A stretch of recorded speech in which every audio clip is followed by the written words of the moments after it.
So quarter century bonanzas, oh man, this is actually just insane to watch. Make sure you guys smash the link crap out of that subscribe button so you guys don't miss out on more Oz content. Now, for those of you that watched the market watch this morning, you saw the Blue Eyes has been bought out. You saw Platinum Allure Darkness is going to the moon. We've been following Signet Minings over the last couple of days as those have kind of exploded up in value. Same thing with Quarter Century Allure Darknesses, but those two have meta applications out here. Did I tell you guys to smash the crap out of that subscribe button so you guys don't miss out on more awesome content? Of course, all three Dark Magician Girls are going up. You guys remember looking back at the pull ratio data that we had for this set. And the thing that amazes me most about this is everybody that I have genuinely read comments from looking at the pull rate data, like, well, this is stupid, this doesn't matter to me. It's very strange that those key cards that we saw in particularly short ratios across the board are the first ones to get bought out here. I swear I look at this community sometimes and I'm dumbfounded by the things that I'm seeing across the board from people. Pull ratio data is a very, very important thing to actually get the chance to see. When you can see how a set is structured, when you can see a large sample size of things and how, these are. And I think people still to this day, even if you're like, well, we're already past Bonanza, Robbie, I don't give a shit about the set anymore. No, the secondary market cares very much about this set. This set is such an abnormality in the way it's structured because Konami took those two sets. They took the 78 pool, they took the 200 pool, they slapped them together and in probably one of the more unique fashions that we have seen out here. Now, I do expect, RCO4 is going to come out here. You are going to see this Bonanza 2 set, and I've been incredibly vocal about that. The writing is already on the wall. Konami already wrote the script for it. They're just going through the polling data that people posted, and they're tallying up what needs to be in there. Because you don't just skip Delinquent to a Royal Oppression Crush card. If you already reprint every other virus, but you're purposely ignoring Crush card, there's no way in hell this Konami is that stupid. They're stupid some days, but they are not that incredibly ignorant that they are forgetting about this. All right, bad market practices are one thing, but you have all this deck list data. You know what the most popular cards are. And you're telling us that there's not going to be an RCO4? Come on now, community. You guys know better than this. You know, gosh darn well, that the writing's on the wall. So back to this discussion was about what we are seeing with Bonanza. Now, keep in mind, Caius has turned into one of the most popular cards out of this set. Now, Caius's pull ratio data was actually completely different than the short prints that we're seeing. Actually, Caius was not a short print, but we're already seeing Caius break $80.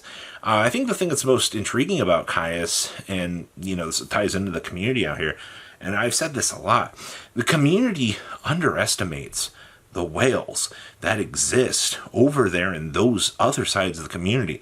Those players, those older rarity cards, Trap Does Shoot breaking the $400 mark back in the day for these higher rarity cards, those $700 metamorphoses that existed back in the day, those super rare Book of Moons. These players for these older formats were the ones that were picking these cards up and, in the times that they played, these whales, they exist. People just don't understand this because you look at some of the higher rarity stuff, and I think the modern era Yu-Gi-Oh player has a hard time grasping why certain things are higher.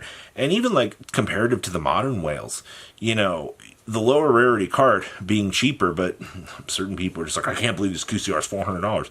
You can get an SP Little Knight now for $7, and you're mad about the expensive QCR. This does not typically affect you. And it's the same thing right now with a lot of this stuff in Bonanza, except for we go back to the reference point of Signet Mining and Allure Darkness. These two have future meta applications. The current players want to pick these up because they want to have them. And Platinum Secret Rare is an attractive rarity for a lot of people right now. A lot of people are looking at that as their pickup rarity.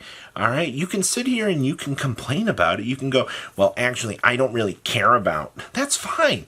It's not going to stop the other people. You are just, I like bringing up the individual argument. You are but one person walking down the streets of life, all right?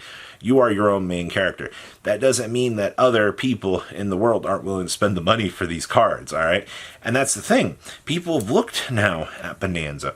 They've saw that other people are picking this up. Now more people are willing to pull the triggers on these cards because they're like, hey, you know, these quantities are disappearing, you know.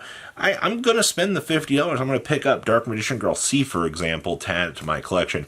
Yeah, you're never going to really play that Dark Magician Girl, but people like to have cards just to toss on display and just enjoy. Like, I'm sorry to tell you that, but that's how this works. Black Friday is right around the corner.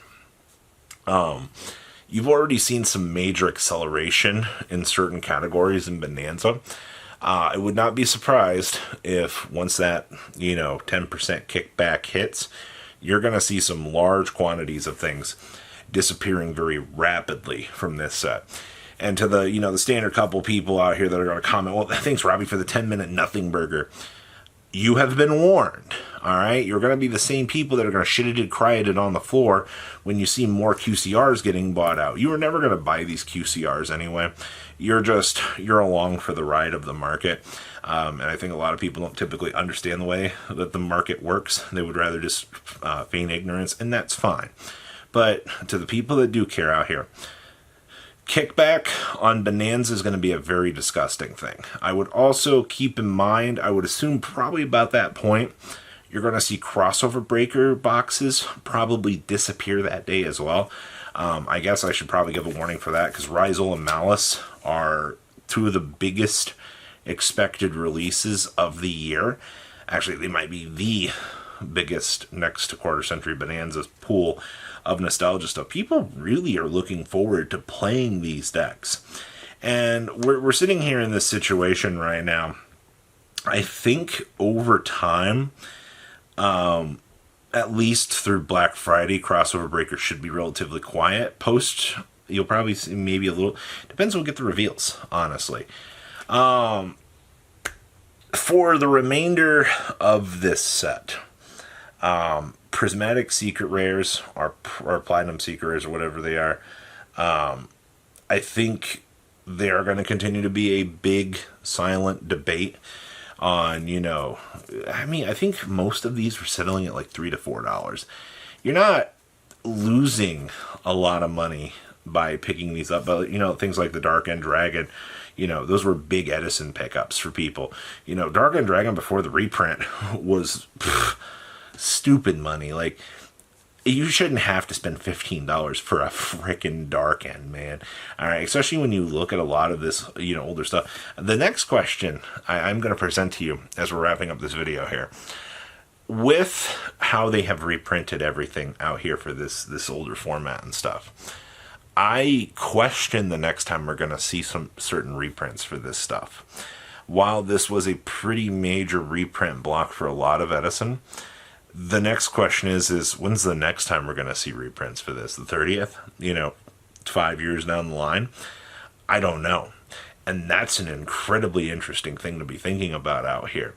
If they are going to, keep up with this trend of, rarity collection stuff and then end it at 4, that's it, folks. You're going to have to wait for, 30th edition rarity and see what happens then. But I don't think Konami can market us the same way that they did, because 25th was the TCG cashing in on as much reprint equity as they can.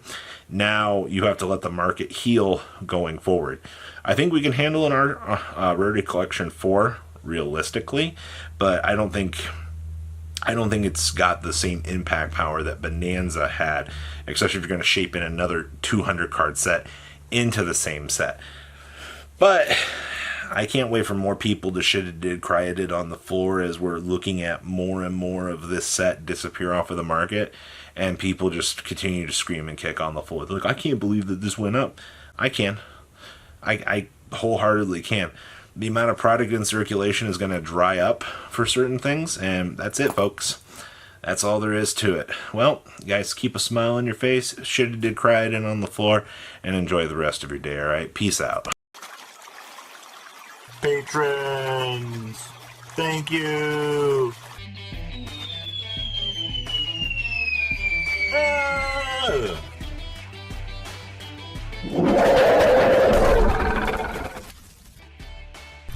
Thank you so much for watching. Check out these other videos.